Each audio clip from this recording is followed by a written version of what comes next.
Olá, eu sou Heinz Karl Schwebel e este é o canal Trumpeter Stuff.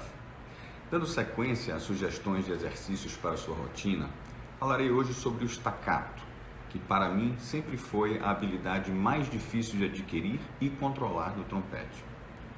Staccato é o termo italiano para separado e pode designar diferentes graus de separação entre as notas.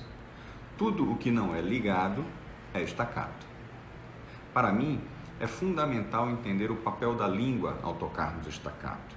A língua deve definir o tamanho e a forma que daremos a cada nota, mas não deve ser ela quem produz a nota. Isso é responsabilidade do ar. Muita gente confunde esses papéis e acaba usando a língua de uma forma muito percussiva, o que não é adequado para muitos momentos na música.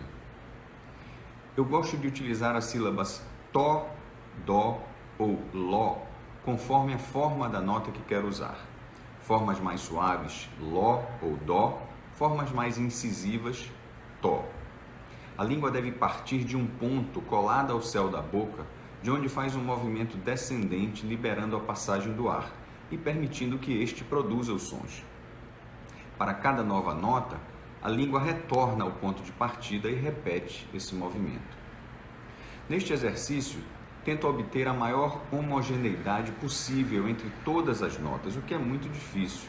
Por vezes, algumas das notas assumem uma forma ligeiramente diferente uma da outra, o que devemos tentar evitar ao máximo. Muito importante para um começo limpo da nota é que nossa garganta esteja ampla e relaxada, para que o ar possa passar livremente e produzir uma nota bem formada imediatamente após o deslocamento da língua. Existem centenas de exercícios para praticar o staccato. Este é mais um que eu aprendi com meu professor Charles Schluter e que gosto de praticar diariamente. Espero que gostem.